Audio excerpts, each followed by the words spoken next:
podcast is part of the Sports Social Podcast Network. Man there trying to stop Drogba getting himself into further trouble. It's a fucking disgrace. That's not a bad ball for Pele on the right side. It's Carlos Alberto. And what a great goal that was! Carlos Alberto. Maradona just walked away from Huddle then. Maradona smoked and Maradona! They're appealing for offside. The ball came back off the foot of Steve Hodge. And Maradona gives Argentina the lead. The England players protesting to the referee. Halve finale komen. Ik heb opeens zo'n gevoel dat we in de halve finale gaan komen. Met de balbezit voor Frank de Boer. Frank de Boer speelt de bal. Heel goed naar Dennis Bergkamp. Dennis Bergkamp. Dennis Bergkamp neemt de bal aan. Dennis Bergkamp. Dennis Bergkamp. Dennis Bergkamp. Dennis Bergkamp. Dennis Bergkamp. Oh! Frank de Boer speelt de bal naar Dennis Bergkamp. Die neemt de bal feilloos aan. En die schiet de bal erin.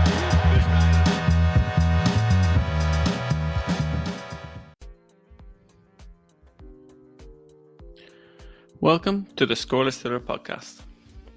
On the 4th of December in 2011, in Crawley, England, a football team played their first recognised match, run out with a convincing 6-1 home win.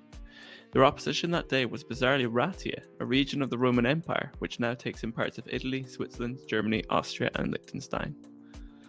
This unusual team is one which represents far more than what happens on the pitch. Meet the Chagos Islands National Football Team. In the years since, Chagos has played a wide range of opposition, from the Isle of Man, Somaliland, Sealand, the Pacific island of Tuvalu, to even Yorkshire. You might be wondering, A, where is Chagos? B, why have I never heard of it? And C, why was their home match being played in Crawley? So the Chagos national team was playing a home game roughly 9,000 kilometres from their location on a map. But unlike the Spanish Super Cup being played in Saudi Arabia, this distance was far from a choice in search of monetary gain. Rather, the simple act of playing a football match and representing Chagos is an act of defiance that represents far more than what goes on between the white lines on a football pitch. Results have been mixed for the Chagos national team, with struggles against stronger teams at this level. But the results on the pitch are not alone the key aspect of the story. As Sabrina Jean, one of our guests for this podcast, put it, our people can't live in the island they represent on the field because the Chagosian people have been exiled from their homeland for more than 40 years. We play to let people all over the world know about our motherland.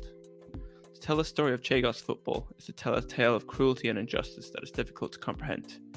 If you were to read it in a history book, you would shudder and then comfort yourself with how much society has progressed since then.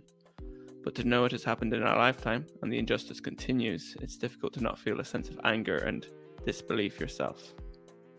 On this podcast, we're going to speak to two people who are integral to the story of the Chagos Islands National Football Team. We're going to speak to Sabrina Jean, the president of the Chagos Islands Refugee Group, and later to Jimmy Ferrar, who is the manager of the team.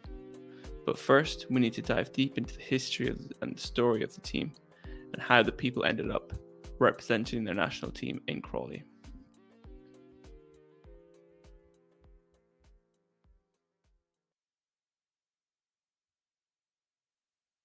So where to begin?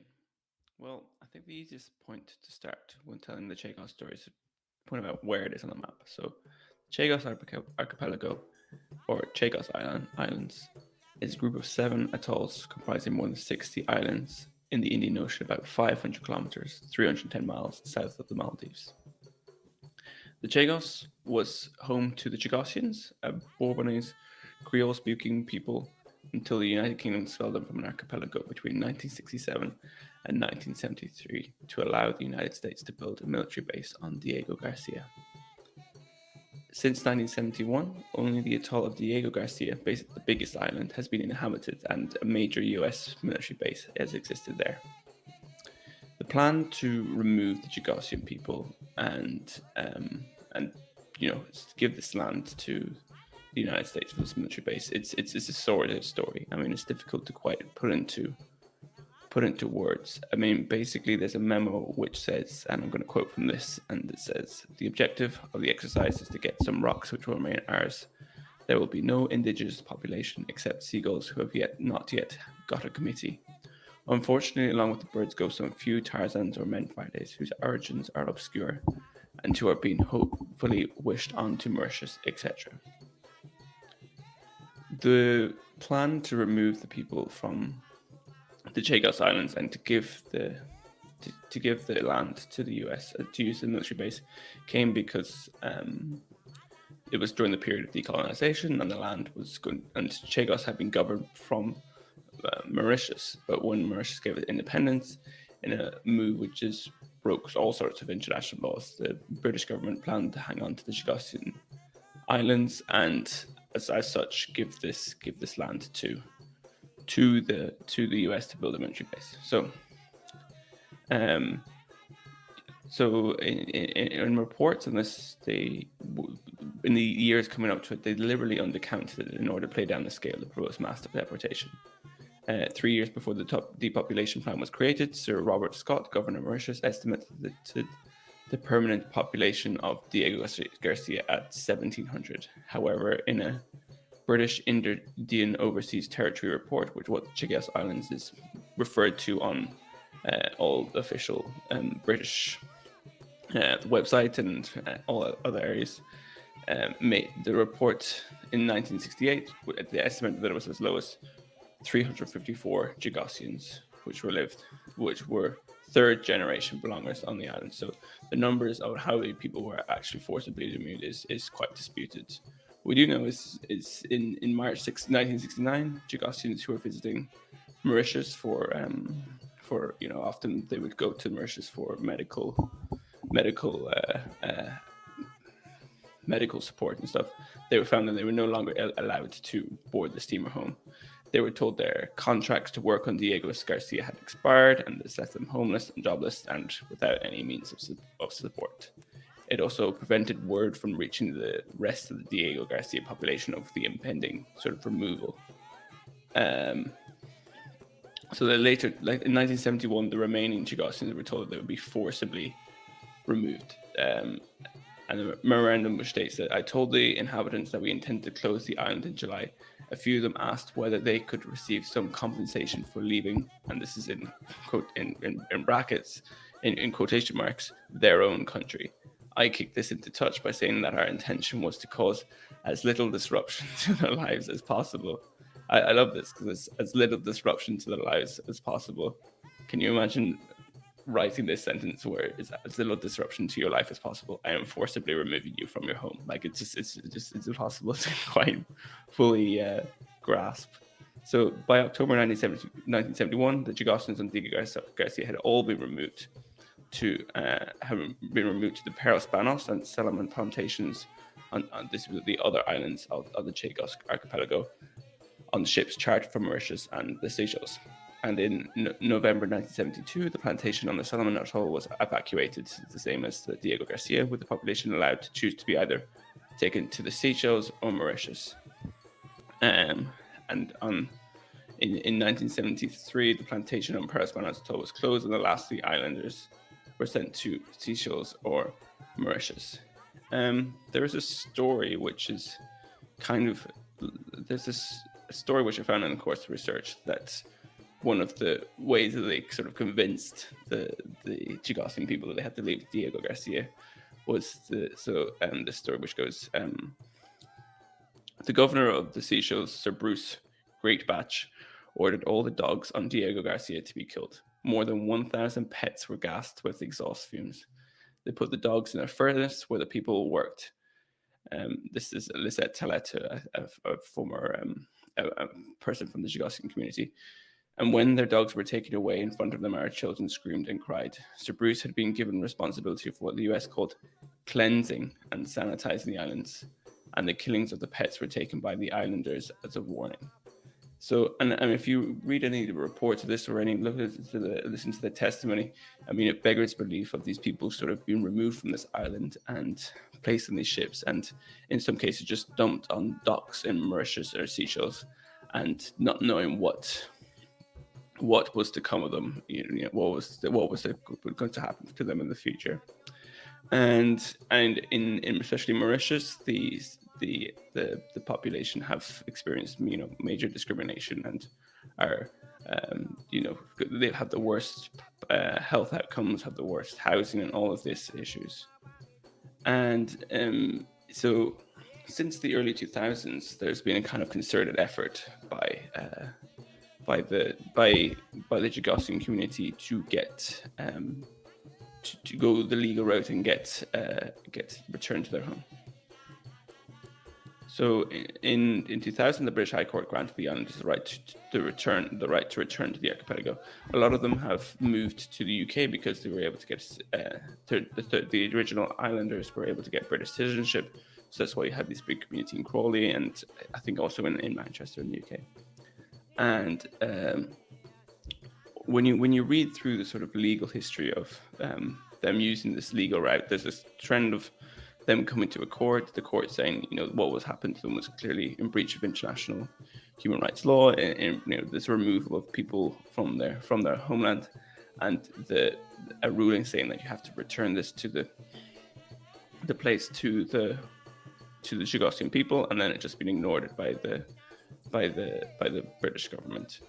I'm going to read this other story to you as well. So, according to leaked diplomatic cables obtained by WikiLeaks and released in 2010, in a calculated move in 2009 to prevent resettlement of the British Indian overseas territory by native Chagosians, the UK proposed that the BIOT become a, quote, marine reserve with the aim of preventing the former inhabitants from returning to their lands.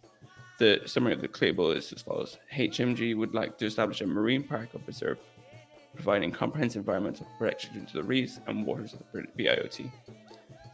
And he agreed that the UK and US should carefully negotiate the details of the marine reserve to ensure that US interests were safeguarded and the strategic value of BIOT was upheld. He said that the BIOT's former inhabitants would find it difficult, if not impossible, to pursue their claim for resettlement on the islands if the entire Chagos archipelago were a marine reserve. So they set up this feasibility study to look into whether it would be feasible for the Chagosian people to return. And remarkably, the findings of their own report said that it wouldn't be feasible, and said nothing of that there's a major US military base on the island like that's feasible, but not the Chagosian people themselves to return.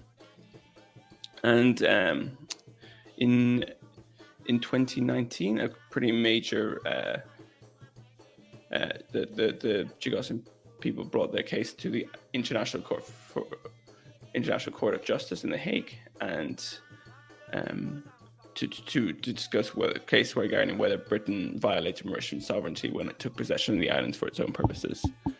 And in 2019, the ICJ ruled that the United Kingdom infringed on the right of self-determination of the Chagos Islanders and was obliged to cede its control of the islands. And equally in 2019, the United Nations General Assembly adopted a resolution welcoming this ICJ advisory opinion on the legal consequences of separating the Chagos archipelago from Mauritius in 1965, and demanding that the United Kingdom unconditionally withdraw its colonial administration from the area within 6 months. And this agreement has just completely been ignored by the British government since then. So they have the situation where these international courts have ruled in favor of the return of the Chagosian people to their islands, but the British government is just ignoring it. And what is made worse is that for generations after who were born outside of the island, those who were born in the UK, they have had the situation where they have not been able to get British citizenship because it was only granted to those who were born on the islands. So, as we were going to speak further with Jimmy Ferrar, a lot of them weren't able to get British passports, even though they've spent their whole lives in the UK. So I hope this has kind of given a bit of a background into this case. I'm far from an expert into, I think, explaining this whole situation. Like it could go on for, we could go on for hours just examining like what's happened regarding the courts. But I think it's important to have just a basic background of the, obvious injustice and horrific treatment that these people have faced at the hands of the UK government. And this Dr. Philippe Sands, who I think maybe some people might be aware of, is kind of international, well-known human rights lawyer, has been quoted as saying, Britain is on the edge of finding itself as a pariah state. We have a situation where Chagosians and the deported population want to go back and have a right to go back, and the UK is preventing them from going back. Question, is that a crime against humanity? My response is that arguably it is.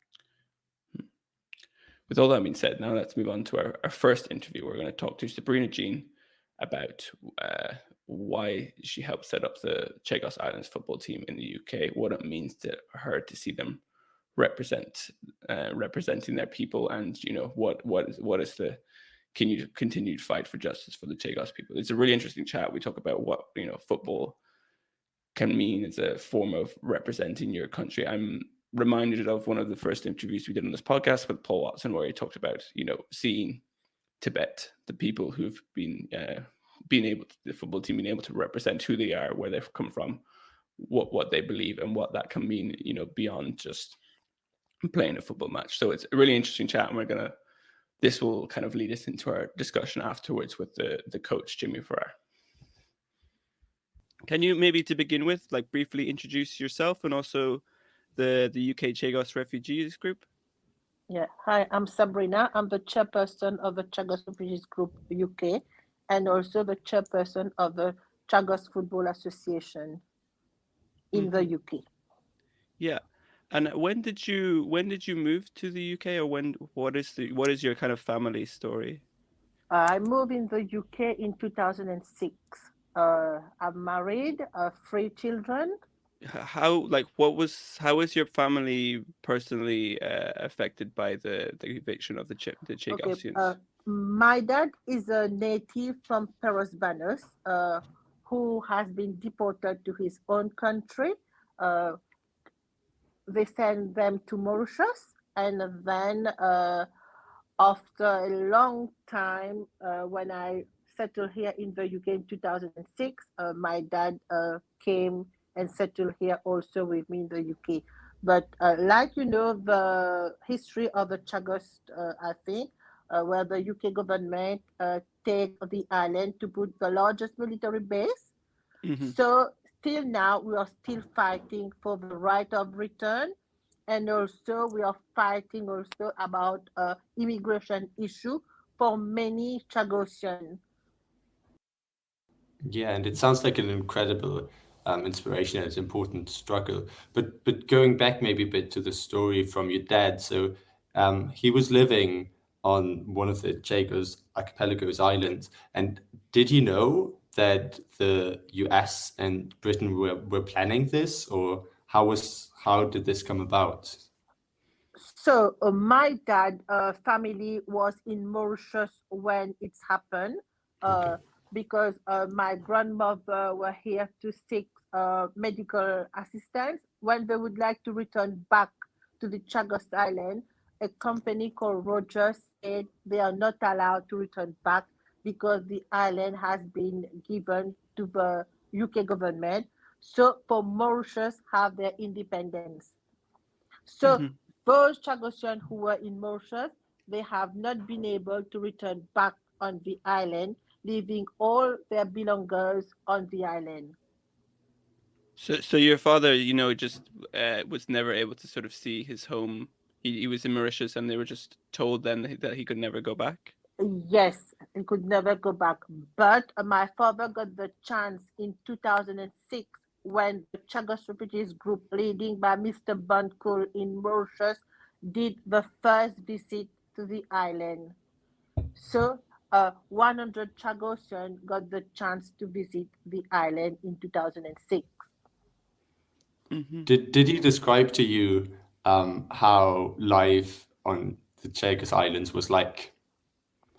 Learning about life in the Chagos. As a second generation born from a Chagosian father, I got myself the chance to visit the island in 2011. Okay.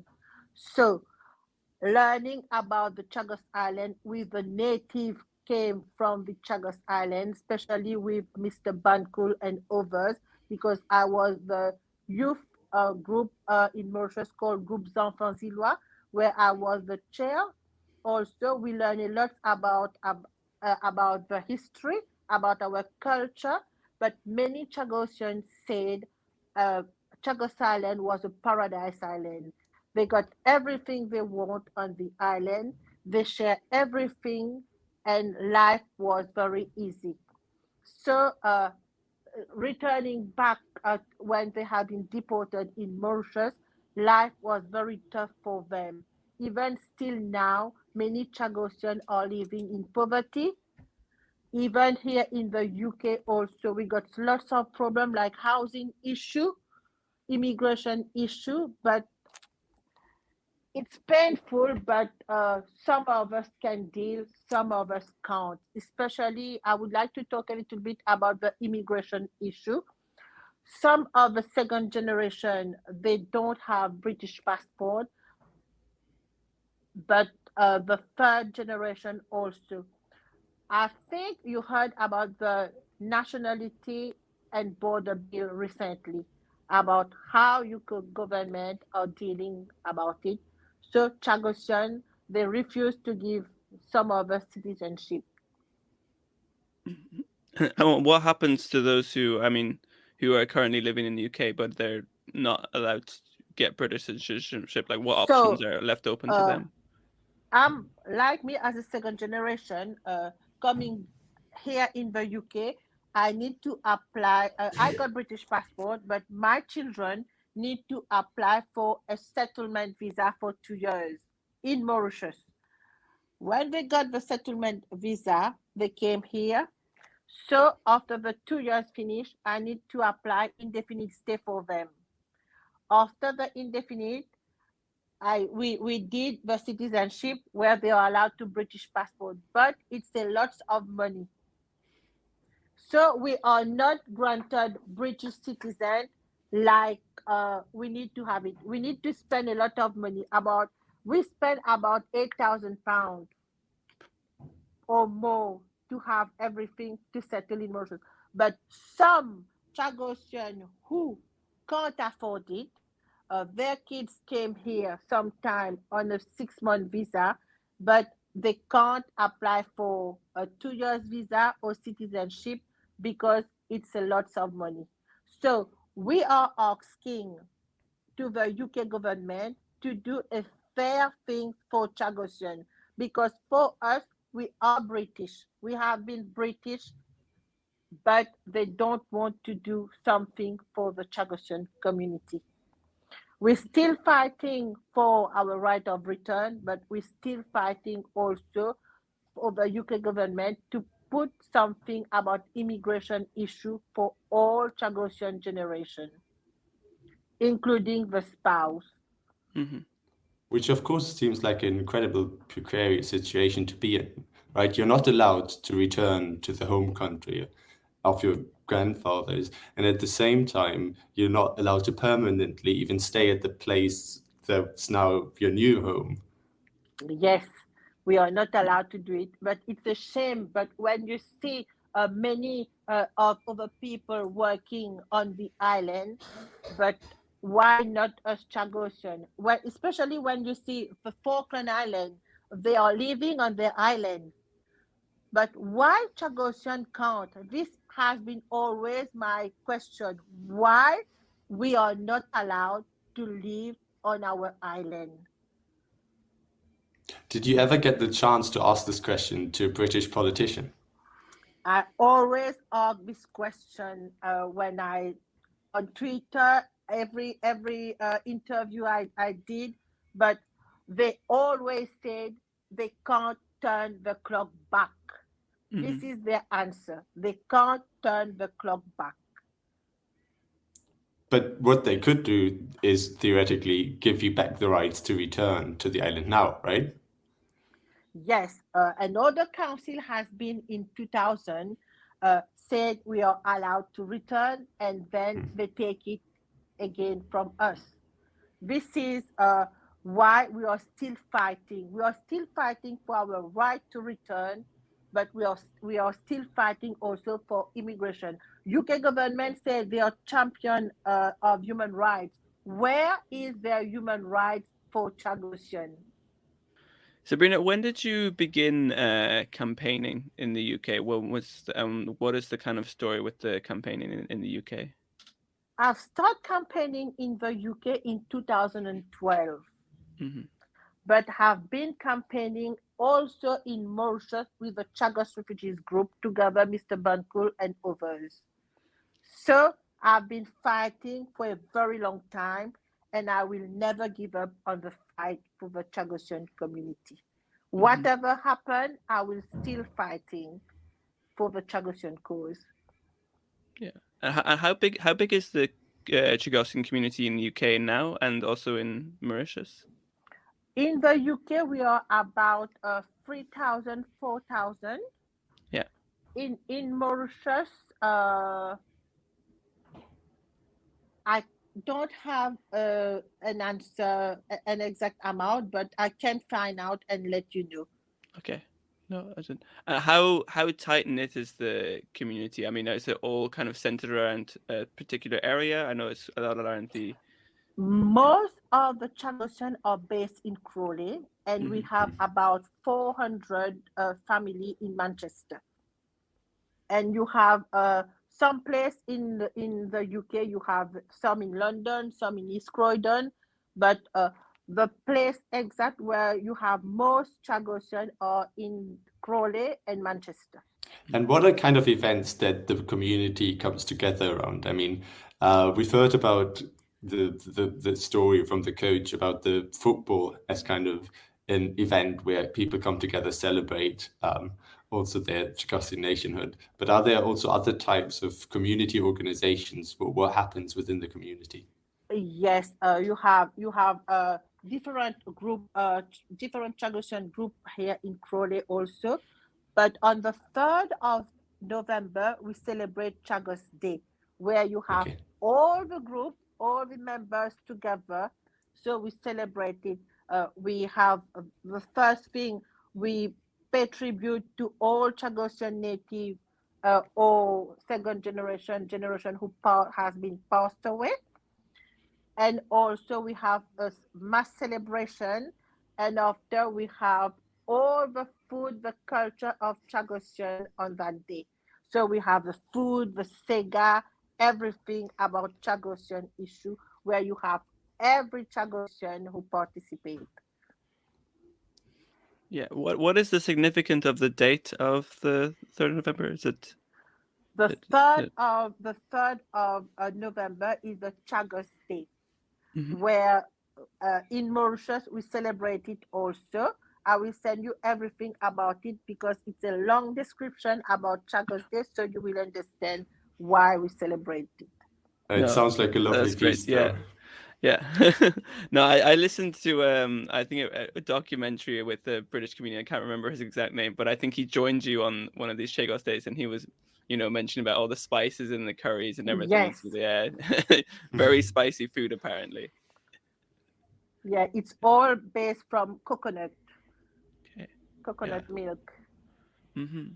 And going on to the football, where does the idea for the setting up of a Chagos football team come from, and what was the kind of the goal behind it? So the football team, I met a filmmaker in 2012, a filmmaker in Belgium called Olivier Magis. So he came to the UK to talk about, he would like to do a film about myself, on me. And then we have been talking a lot about the film. And also he said, what about a football team? Yeah. So this is the kind of issue the football has been set up. So he told me, what do you think about football can be a Chagosian cause also, where you have lots of people, you can do your campaign and everything. I said, it can be a good idea. Let me think about it. So, and then he contacts someone from the CONIFA, where we have the CONIFA World Cup, and he has been talking about the Chagos. So on that day, we have a football match where we need to go. So I didn't have any players, so we pick everyone. Yeah. We pick every boys, and then we start our first competition together, Silen. Mm-hmm. So after Silen, uh, I've been talking with others and said, why not created a Chagos football group? And they said, it's a good idea, maybe. So we started the football team. The football team started in February 2013. Mm-hmm. We have been selected for the CONIFA World Cup in 2016 in Abkhazia. Yeah. So we Yeah. were only 16 players for the Chagos Island, where you have 16 countries who have been participating on the tournament, which was a good experience for us. So since that day, the campaign about Chagos is start with football also. Mm-hmm. Yeah, I watched it. That I think it might be the same documentary, maybe Another Paradise, right? That's Yes, with the yes, is, yes, and that covers the Chagos football team at that World Cup. And I remember yes. there's a scene where the Chagos team is coming out to play the opening match, and you're there, and it's clear, like just the sort of pride and sort of emotional involved. Can you speak a bit about kind of your feelings at that time to see your country represented on that stage? It was a good thing, but also very emotional moment, especially when you think about how the Chagosan native who has been talking about the country, uh, how they will feel when they saw the second, third generation represent the Chagos Island on a big competition. It was so emotional for me because we have been working hard to take this team to Abkhazia. Even we didn't have a lot of players because lack of money, but especially myself, I was so proud to participate in the CONIFA World Cup for the first time in a big competition. So since that day, many people talk about the Chagos Island and the Chagos football team, which Mm-hmm. I'm Yeah. very proud about it. Yeah, I mean, that's also how we got to know about the whole story. But going back to the second and third generation players you were talking about, do you think playing football for Chagos Islands was also important for them, as in that it raised more awareness of maybe the heritage of the whole story, and Yes, then maybe also brought them into the community a bit more? yes, it's a lot of awareness, especially in the Chagos football team.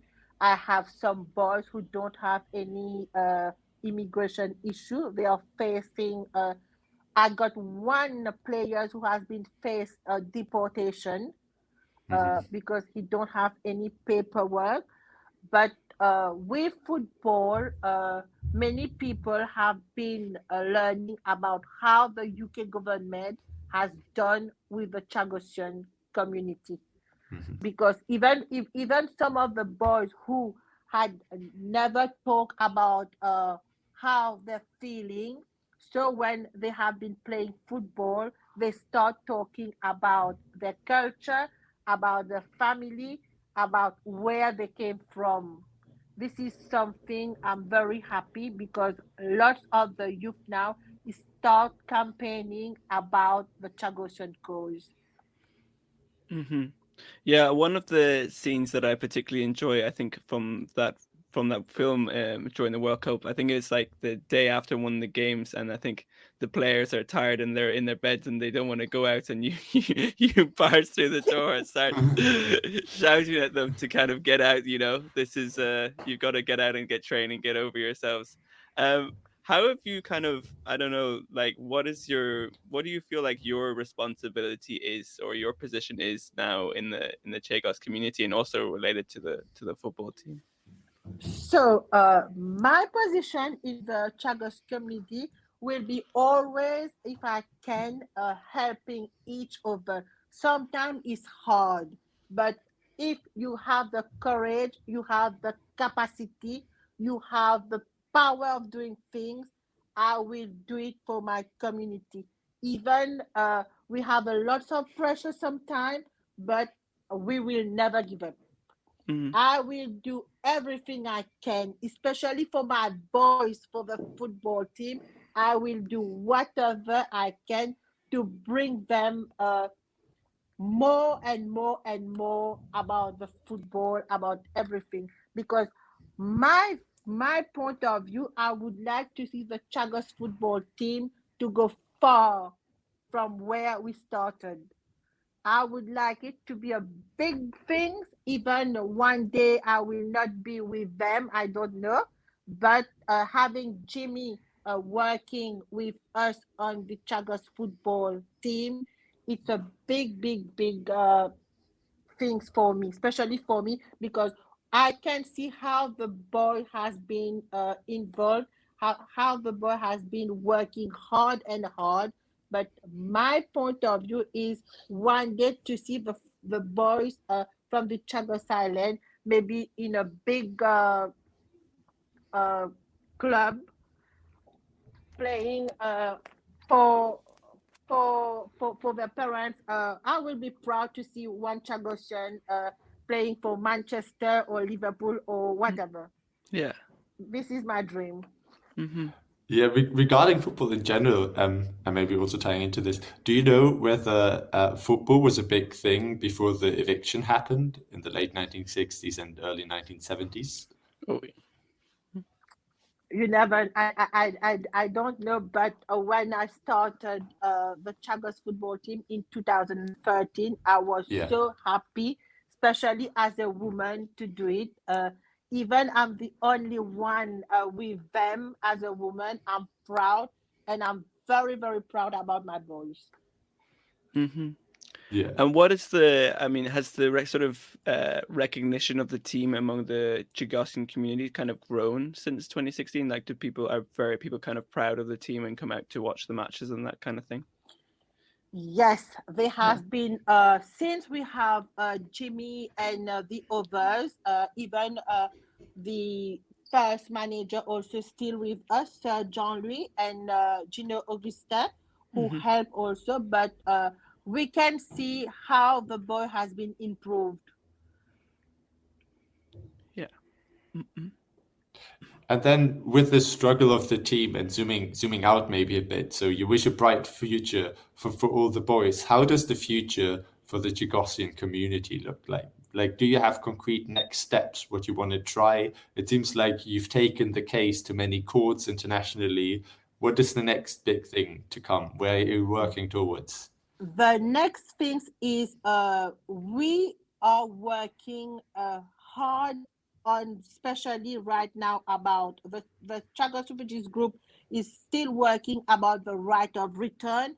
And also the big things we are working on is the immigration issue, especially after this week when the bill has been in House of Commons, where some of 245 MPs say yes for Chagosian to have the citizenship, and 309 MPs said no, they don't want us to have British citizenship. So we are working on this issue to see what we will do for the next step. So it's a big thing, but we are focused on it. Not only the Chagos Refugees Group, you got two more groups also who has been working on it, but to cross fingers, maybe it can be a good thing. Maybe they will say no, they don't want to give Chagosian anything, but we will still fighting for our rights. What are the when they say that they don't want to give Chagosian citizenship? I mean, what is the rationale, or like what is the? I mean, how do they possibly defend that position when you were ripped from your homeland? Yes, but this is my question. This is why I always ask why they don't want to give us. They need to give us a fair question about why they don't want. You take my country, you deported my family to Mauritius. We have been fighting, so we got the British passport. We, the second generation who has been at school, we came to the UK, we settled here, we got children, but why our children can't get British citizen? Why? If you gave me, you need to give my children also. Why you still divided family? You have you have a wife here in the UK, husband is still in Mauritius, wife in the UK maybe with 2 kids, husband in Mauritius with 2 kids. Why you are divided us? Let us bring our family together. This is our option to the British government. Give the Chagosian what they want. We are allowed to have it. You can't divide us again and again. Why? Because when we have been on the Chagos Island, we have been as one family. When we have been deported to Mauritius, we have been as one family. But why here in the UK, you can't allow us to be one family together? Yeah. I mean, Yeah. Sabrina, when we've seen, in the recent years, international courts or United Nations rules in favor of the Chagosians, and then the British government kind of decides to just, unilaterally ignore those rulings. Do those, when those rulings happen, do they kind of give you hope or give you that, that it is possible that you will one day be able to return, or do you just get like more angry and more frustrated that the British government, no matter what really happens, they ignore it? We have been both hope, upset, angry, but still going forward to fight with them. We will still fighting. We will never stop. Yeah, like we always said, we will never give up. We will see how far we can go, how far they can go, but our hope, we will have it back one day. I don't know when, I don't know what time, what year, but my hope, we will have it.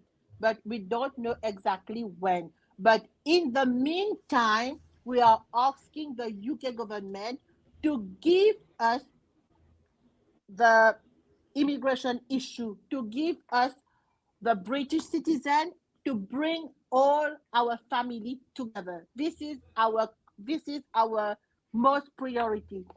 Give us the chance to bring all our family together. Stop dividers. Stop dividers. Mm-hmm. Yeah, that sounds like an incredibly important cause. And for us, but also for our listeners, how do you think people can be the best allies in this struggle? How can people support your cause? So we are online at we have a website who is the Chagos Refugees Group.com. We are on Twitter, CRG UK, CRG Mauritius. You have the other groups also. Where you tap Chagos, you will find everything. You have the UK support also, who support all the Chagosian group. So I will ask people to support our cause because it's an important cause. Many people don't know about the Chagos struggle. When you talk about Chagos, sometimes people say never heard about it. So the Chagos is the Chagosian has been deported from their own country to the UK government, put the largest military base on the island. Yeah. What is the initial response that people give to you who are from Britain and haven't heard about this story before when you tell them about the fate and the story? Many people were very upset when we talk about it, especially even British people. They said they were very upset and they are very ashamed about the British government. Yeah. Yeah, how could you not be? Yeah. Yeah. How could you not? How could you not be? All right. Sabrina, do you have anything further you would like to ask Sabrina Leon? No, I just think it's incredibly important and incredible what you do and how much heart you put in this. And I wish there could be more for us to do about these issues, because I feel it's a great injustice, the things that you and your family have experienced. And I just wish that, we could work together towards a solution, which is why I think it's incredibly important that you said all your contact details and how people can support your course. Thank you.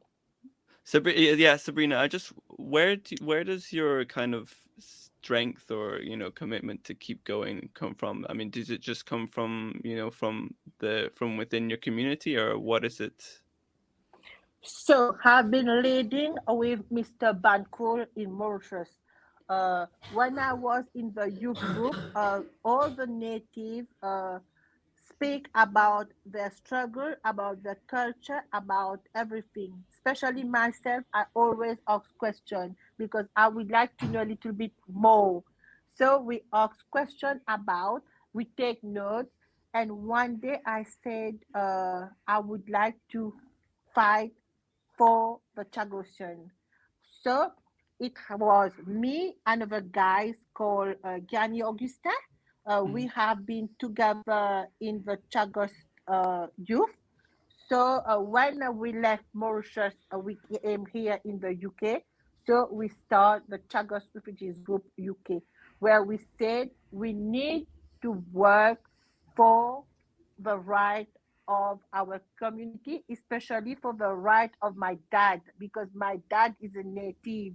So I would like to fight for my family, for my friends, and for the community. So this is something, it's in me. I would work till I can. So that was a really enlightening and genuinely inspiring conversation with Sabrina. We're really appreciative of her giving us the time to join us on the podcast. Our following next interview is with the current manager of the Chagos Islands, Jimmy Ferrar. Jimmy has a really interesting story of how a white British guy who had no connection to the islands came to manage the side. We spoke about the unique parts of managing the island team, the progress that is being made, and the responsibility of representing them on the pitch.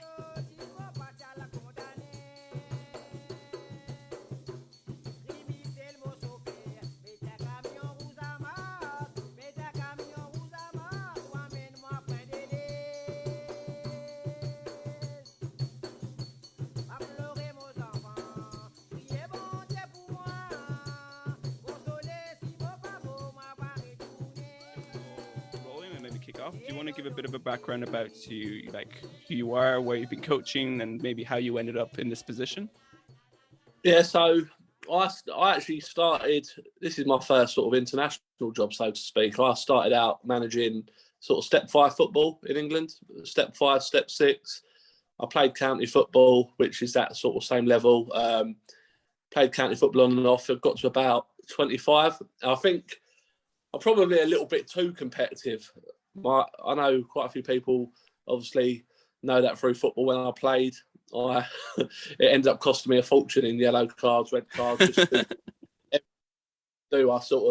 have to do it to win. Like, I know some people might take that the wrong way, but not in a bad way. But I do everything I can to sort of win a game of football. Like, if there's any stone left unturned and I look back on it afterwards as a manager, it will sit with me and sort of resonate with me for a few days, and it does bug me. We recently played Kashmir, and I went up there with a real scratch team. Went up there with a lot of 16, 17-year-olds, and they were a good team. They had boys playing like sort of Conference South football, like higher levels and non-league, and it was a bit of a footballing lesson. But I look back on it, I was still like evaluating it a week later, thinking to myself, like, why have I done this? What's happened? And yeah, but that's just me as a person. I think just with football, I do, with the team I've got around me as well, they're very self-critical of themselves as well. So we do try and do it as best as we can. And that's always gone for me as a manager. I've managed in Sussex, managed Alfold, managed at Oakwood, won a league, finished 3rd in the league. So reasonably successful at non-league. I know that sounds a little bit arrogant. I don't mean it to be. but yeah, and then I was actually we had my partner had my little girl, and we were both talking, and I was actually going to take a bit of time out of football. I just thought, I don't want to lose the best years of the kid's life. And I think I was out of football about 2 to 4 weeks, and Sabrina, the chair lady, and me got talking on Twitter. Next thing I know, I was going to meet her in the committee, and I got brought in as a coach, and then very shortly after took over as manager. And that was probably that wasn't my doing. That wasn't my intentions at the start. It was very much, I wanted just to come in and professionalise things. But one thing led to another. I may well have upset a few people along the way. But it's all to make the team better and give the boys more opportunity. Mm-hmm. That's such a productive use of Twitter, finding a job, just to chatting with someone. How did it come about? What were you chatting about? I genuinely can't remember how it came around. I think I followed Sabrina, or she followed me. So I knew the Chagos Islands primarily were based in Crawley. Obviously, the story, which we can go through in a minute, they come over, and Gatwick's an airport right next to Crawley. And I think a lot of the guys come over with their families, got to Gatwick, and Crawley was sort of the nearest town. And a lot of the guys settled in Crawley. Some have moved further afield to like Manchester. There's a big community, London, all over the UK now. But yeah, the biggest population of Chagosians and second and third generation is in Crawley, outside of Mauritius. And what did you know of the sort of Chagosian story before you took the job? Were you aware of it, or was it kind of come as a surprise? I knew very, very little. I knew nothing of the political story. When I look at what I do now in terms of working with Sabrina on the political side, I knew nothing of the political side of it. I knew Clyde, who's my captain, Clyde's 23. Clyde played for me at Alfold and played for me at Oakwood, and he's one player that I've always said should be playing in the Football League. I genuinely think he's good enough to be a professional. I think Clyde's downfall is maybe he hasn't had that opportunity. So I knew of the team through Clyde, and yeah, like I say, got chatting with Sabrina. She asked me to come down and have a chat with her in the committee. I did, and then yeah, well, we're now 2 years down the line through COVID, and a lot's happened since then. Yeah, and what were the kind of what was it like when you? Because I think I listened to you on another podcast, and you kind of mentioned that when you started with the Chagosians, like you went to the first training and there was just a few people there. Like, what have you done to kind of try and build it up the team? The first training session, yeah, there was a few people. There was a coach that used to coach before. There was a sort of a guy that helps out the team. He's still on the team now, helps me out massively. I think there was a handful of bibs, a couple of sort of battered footballs. And anyone that works with me in football knows that I like to do everything properly, from having the bibs washed and cleaned before training to having full sets of ball. Just what I think is basic management if you want to be successful. And then, yeah, I just implemented a few things, got a few sponsors in, and yeah, we just sort of started building up the equipment side of things. And we've had a bit of a, like everyone's seen, we had the kits designed. They took off like an absolute whirlwind. And then, yeah, I worked with Rick from Hope and Glory. And yeah, the kits have been really successful, actually. And it's sort of just spiraled from there. I think the backroom team I've got now in terms of my coach, my goalkeeping coach, my sort of John, my head of performance, everything is very professional. I've got people around me that should be in full-time football, and I'm very lucky to have them, and they do it. We all do it on a voluntary basis. So, yeah, I've surrounded myself with people that help me out in terms of sponsorship, and a lot of very professional people in their sort of area of expertise. So Andy, my coach, so I'm a goalkeeping coach, John, who's head of performance, they're all very, very thorough in what they do. And they're like me, they're winners, and they will do everything they can to win. And what did you do to kind of attract these people to get, was the attraction for, or the story for a lot of these people to come and work with the Chagos team? I think the problems we've not problems, that's probably the wrong word, but we've had people that have come in and I know within the community, a lot of people have said, "Oh, it's English, white English blokes," like, and certain people haven't wanted to be involved. But that was primarily at the start, and now I think with the opportunities and the sort of things we've done since then, and we've won a tournament and we've won games, and something that Chagos has never done before. I think we've won a lot of the people or a lot of the community around, so it has changed. But in terms of getting the guys in, I think it was the story. Yeah. Obviously, I knew Andy, my head coach. I knew Andy really well. Ishmael, sort of my assistant manager, he knew a lot of the boys. It was the story, really. Just people learn the story and they think they have a bit of an affinity with, like, they sort of sits with them and they think they've been wronged. And yeah, people come on board and everyone's stayed with me since. We've lost one or two along the way, but I think you lose one or two along the way in most jobs, don't you? Yeah. Yeah, probably you do. So you talked about the story, and how important do you think is the football team and also their performance and their publicity to raise awareness on the struggle that the Chagosians are fighting right now? I think the political side of it and the football, it goes so hand in hand. If I had a pound for everyone that I'd know, I'd probably be a millionaire. But the amount of people that have learned or read up or researched on the Chagos story off the back of the football team. Or even the football shirt. Like, I became aware of the story in a much bigger picture just because I saw someone with the football shirt.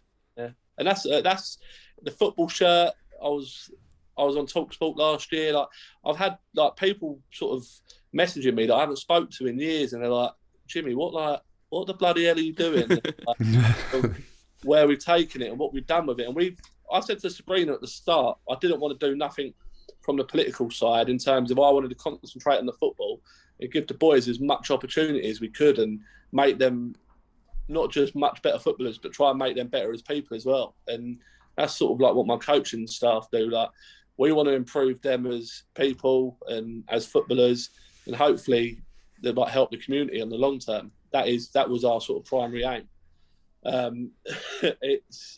It's come a long way since then. Mm-hmm. And how big is the kind of player base that you have to choose from? Like, how big is the community in Crawley of players that you kind of know or are able to? Put it this way: if I told you there's a population of around, there's various estimates, but if you said people that are eligible to play for the Chagos Islands, so whether they're second, third, fourth generations, the majority are third generation. We have got a few players whose parents are from Chagos. I think there's a population around the world of anywhere between 10 and 15,000. Yeah. I've got in Crawley, Manchester, in the UK alone, I've probably got a pool of players to pick from of about, I'd say 40, maybe 50 at a push. In Mauritius, I've got players that play sort of professional out there. I've probably got a similar amount in Mauritius.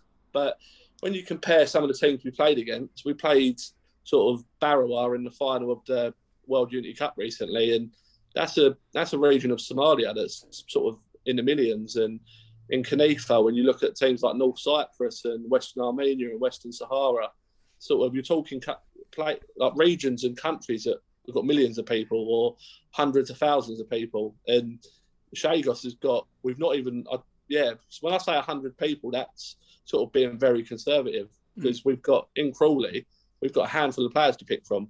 So we don't have the sort of privilege of picking the best from a big bunch. We have the privilege of working with a select group of players. And like I said, you've got to make them the best footballers you can.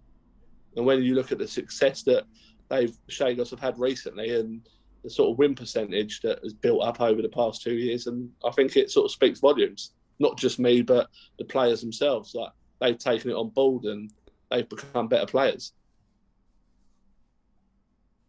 Yeah, and do you feel like, when you're managing this team, do you feel kind of a bigger sense of responsibility than you would from coaching another team, in that you kind of this team is kind of bigger than just say like a local non-league team, in that it's representative of a community? And do you kind of feel that when it comes to the games, for instance, when people coming out and that kind of thing? Yeah, I think there's a sense of responsibility in terms of the political story and the political side of things. And obviously I'm representing the team myself, I'm representing the team, managing the team.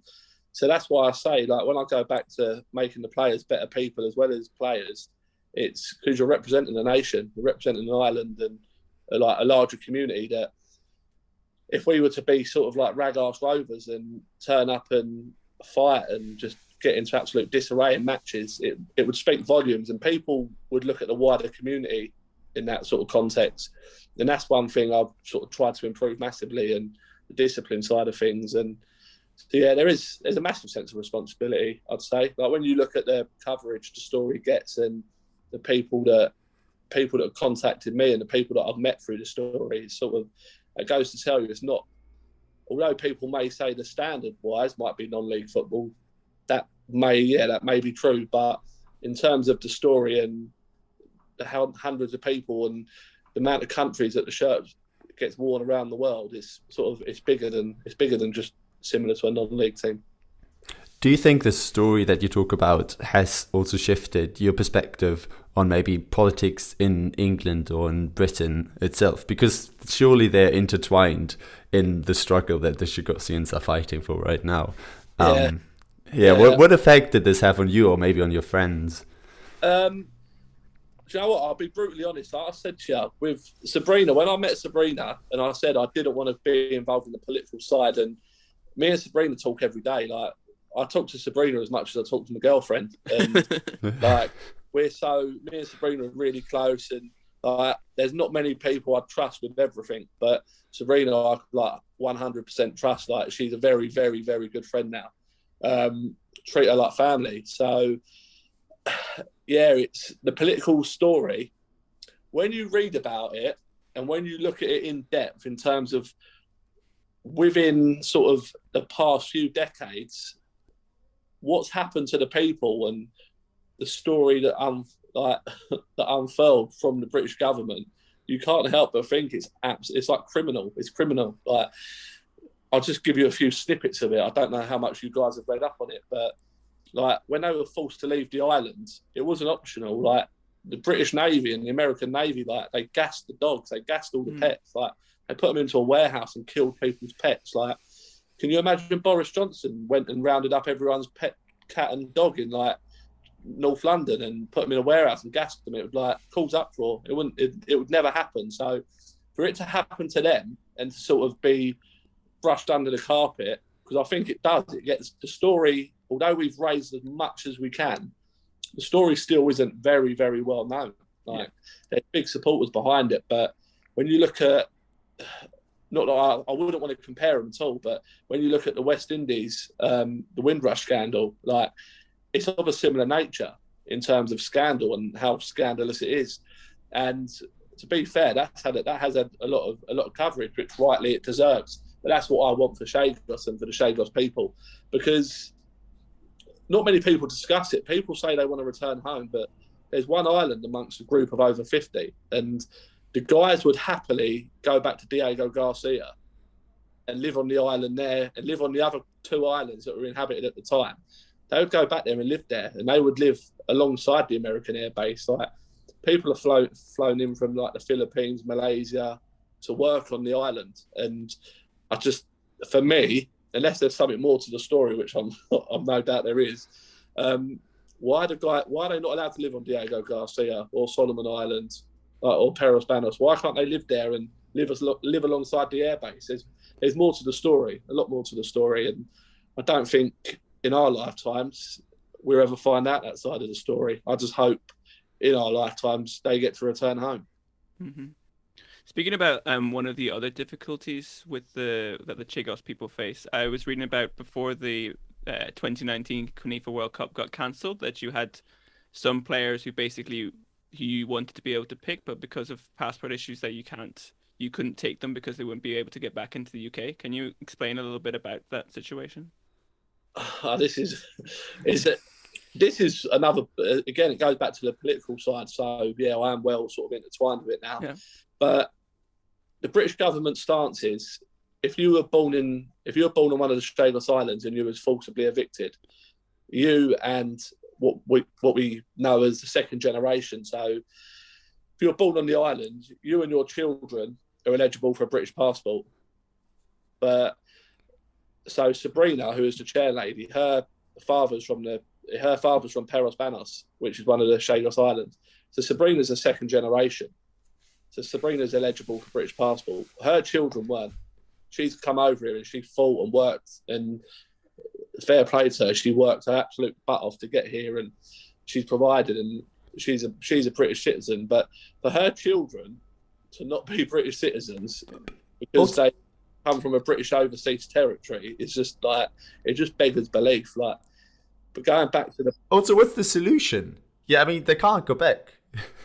Yeah, honestly, like I spoke to people that whether like, I don't look at it this way, but if you look at it, people that are left wing, people that are right wing. But I spoke to people that people would say, yeah, they're very right wing, and they were saying, well, they got put on Mauritius, and you've literally got to pull it as simple as, if I took you out of your home tomorrow, killed your pets, and put you on a boat to the Isle of Wight, and said you've got to live there, but you're not allowed to come and live in the country that owns the Isle of Wight and have all the opportunities that comes with that. It's sort of people like, well, yeah, but that wouldn't happen. People's attitude is that wouldn't happen to me, and that's what the issue is. Like, people think because it's over in Mauritius, it's not our problem, but it very much is our problem. Like, there's a support package, the British government a few years back, sort of like, it was in ICJ, and they were found to be sort of like illegal holders of the country. So they were told to hand it back to Mauritius. And I think if you look on the United Nations map, it actually comes under Mauritius. It doesn't come under British overseas territory. So it is absolute bonkers. Like, I still can't get my head around it. Like, and when you meet the Chagosian community, like, they've made me one of their own. Like, I get treated like as if I'm from Chagos, and I treat them all as family. And I tell you what, you won't meet many more hospital people. Like, they do everything they can for me, and I do everything I can for them. But I just hope in our lifetime, whether that be 10 years, 20 years, next year, they can go back to Chagos and go and live happily. Because when you see the islands, I've seen a lot of videos, a lot of pictures of people that have actually gone back and visited. It's beautiful. Like, I think when I look out the window now and see it's sort of peeing down with rain, I think I know where I'd rather be. Do you know how the players cope with this injustice? Because surely the story has to affect them. I think the players, there's certain players that are a lot more. We've got a fair few players that have grown up or come to Britain, come to England from a very early age, so they don't know that way of life. It is a lot more sort of the elder side of the community that would fight to get back. So, but when you look at my players that grew up in Mauritius and that were born in Mauritius, which is of a similar climate, possibly a similar way of life, they love going back to Mauritius. Like, they love when they're there, they're sort of the happiest I think I see them. And then they come back here where it's a total different climate, but they come back here for more opportunity. So, yeah, when you look at sort of that side of it, I think should they get the chance to go back, then I'd probably be able to sort of divulge a bit more on that. But yeah, I think I know that they're a lot happier in that climate. They're a lot happier when they're in Mauritius. I think they'd all be, I know Sabrina would be bloody over the moon and a lot happier in Chagos. So, like I say, going back to the American Air Base there, like, I don't get why they can't live, even if they didn't live on Diego Garcia, why they can't live on the other two islands. Mm-hmm. Going back to the pitch, I know the 2019 CONIFA World Cup was cancelled due to COVID. Is there plans for the next edition, or what's the story there? I'm probably going to be a bit, I don't think I've said this on a podcast or to anyone yet, I'm probably going to be a bit sort of go out on a limb a little bit, but I think CONIFA's in a bit of disarray, like massive disarray. Like, it's quite obvious from on Twitter, online. They cancelled the World Cup, and they postponed it originally, and then I think the European members, which were a little bit, you'd probably say a little bit better off and a little bit bit better funded. There was European teams that hadn't qualified for the 2019 World Cup, and we qualified through merit and nothing else. We played enough games, we got enough qualifying points, and I've seen messages between people on the committee that says they didn't want Chagos there. So that again, sort of justice doesn't just stop politically; it goes into football as well. And I look at that and it was postponed, and it was cancelled, and then it was sort of without any consultation with any of the teams. I know that sort of factually. There was no consultation with any of the teams that qualified. There was a lot of uproar about it. And next thing I know, they was announcing a European Cup. And Chagos can't play in the European Cup. No, we come under CANIFA Africa, so okay. There was African Cup planned for this year, but with COVID, obviously, that's gone on the back burner. Mm-hmm. So what alternatives do you have then? Is it friendly matches only, or? Well, we've joined World Unity, which is another sort of similar sort of organisation to CANIFA. I'm hoping it will have better values and possibly better organisation and better people running it.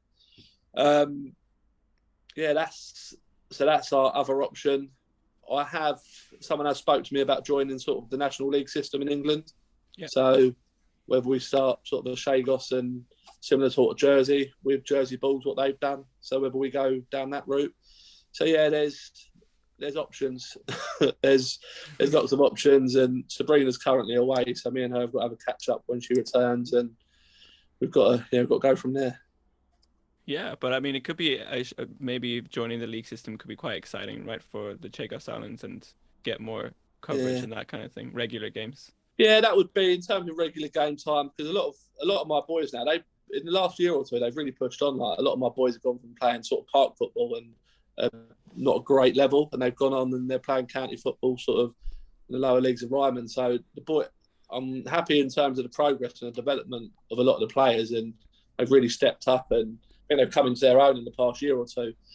Joining the National League system, game time, it'd be great.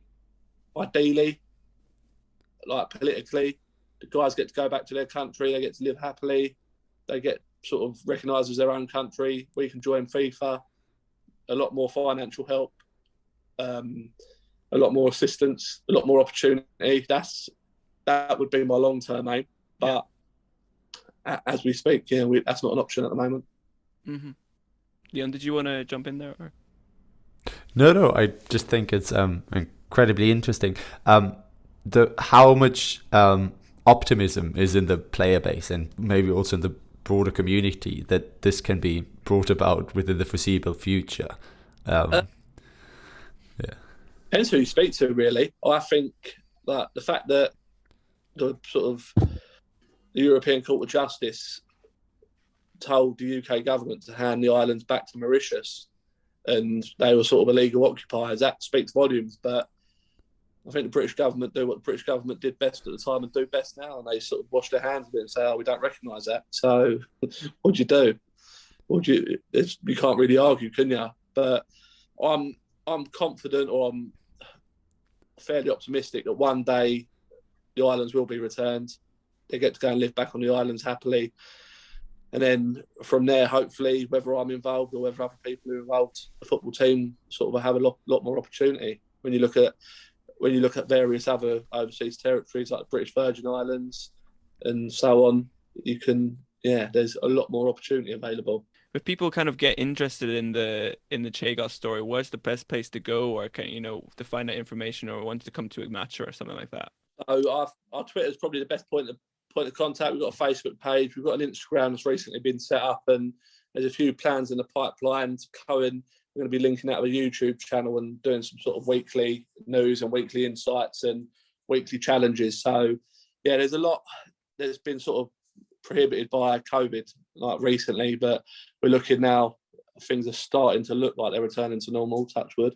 We can get things sort of really pressing ahead and back to where we were, because I think we qualified for the World Cup and there was so much optimism. There's really been any success around the football team. It's been sort of, they've been seen as whipping boys, and they've had a lot of heavy results. And since we took over, we wanted to change that and turn it on its head.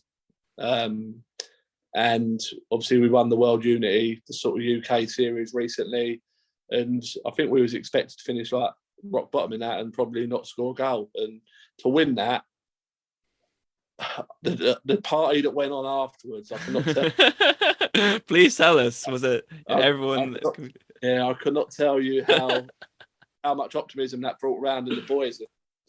It was it wasn't just the boys, it was like the management team as well, like just the happiness, and like I could see in people's faces how happy they were that like a lot of hard work had passed off and sort of come to fruition.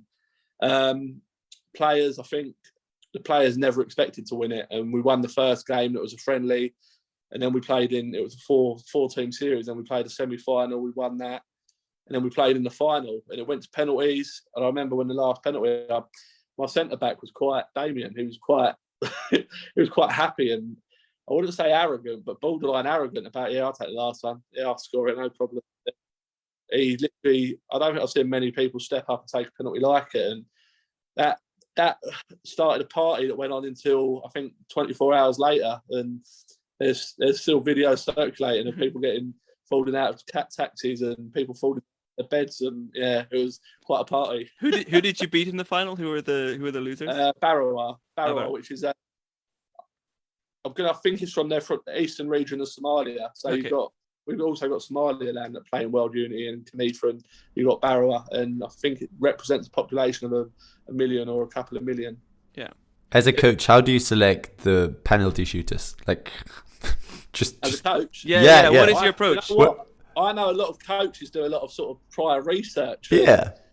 They do penalty competitions in training and stuff like that, but I'm very much in the mindset when it comes to a game, you've got to judge it on who's played well, who's confident, who's taken a heavy tackle 10 minutes before and doesn't quite feel up to it. Yeah.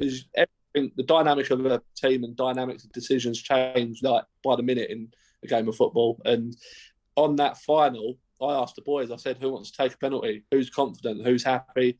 And Damien, the centre back, he stood up, took it, and I don't think there's many strikers that have struck a ball as well as that. And then the whiskey was flowing an hour later. So if your best player kind of you think, okay, beforehand he's definitely going to take a penalty, and then it comes to then and you're like, he's like just kind of, you can tell he's not into it. Would you be a coach who would like to no, you take it, or you kind of take it on? Yeah, I would. I'm quite, in terms of coaching and from a football point of view, I'm very much for the mindset that you push the decisions towards the players. You make them make decisions rather than you making decisions for them.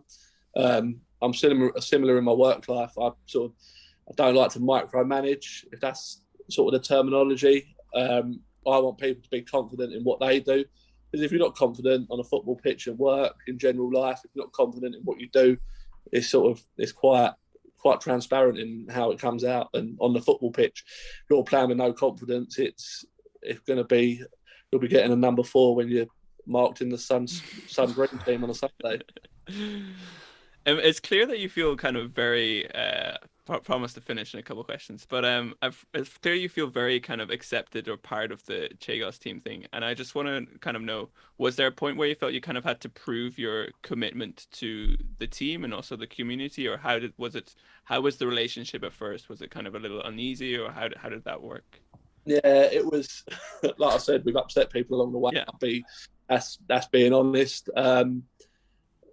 There's guys that I've met since that they're actually from the community that probably don't like the fact that it's a load of elderly white men or older white guys that have come in that are English, and I know there was a lot of questions about what were our sort of, what was my motive and what was the team's motive and what was my management team's motive behind wanting to take over and wanting to take charge of Chagos. But ours was primarily, we're football people, we love football. I think we've sort of fell in love with the community a lot, and we've done a lot for the community. Like last year, we done a food bank, and we sort of fed numerous families in the community, not just the Mauritian and Chagos and the English community. So I think that sort of broke down a few barriers. And we've done everything we can. Like I said, there's no ulterior motive. I do it voluntary. I probably put a lot of my own money towards it, or brought things without even realising it's my own money. Never really had nothing back for it. I've had a lot of coverage. Long term, I'd like them to be able to play in like the sort of FIFA system, or to go a little bit further afield in terms of where we play and what we do, and the sort of sponsorship and the funding we have behind us. But it's one step at a time. Yeah. One step at a time. Exactly. Leon, do you have any kind of final questions for Jimmy or anything? I was always wondering, was football big in the Chagos Islands before the eviction happened in the 1960s and 70s? I've asked, you're only the first person to ask me this actually as a question, but I have actually asked a question to some of the natives I've met about football, and I don't think there was much football. There wasn't a football pitch. There wasn't really football. Like I said, at the time of when the community was evicted from the islands, I think it was about 1,500. It wasn't a lot of people at all. It was a big fishing community. You could probably say they lived off grid in terms of what they had available to them. It was in the late 60s, 70s. So, yeah, I think it was it would be different now, don't get me wrong, if they went back to Chagos. Yeah. I'd make sure there's a football stadium built when I had it. It definitely sounds like it, yeah. Yeah, no, it's... in terms of the community in Mauritius, that are second and third generation, football's massive. Football in Mauritius is massive. It's a way of life now. And I think if the guys went back to Chagos, it would very much be the same. Yeah, sounds awesome. All right, Jimmy, thank you so much for your time. No, that's fine. Not a problem. Glad, like I said, guys, I apologise. No, that's fine. Apologies necessary. It was worth the wait.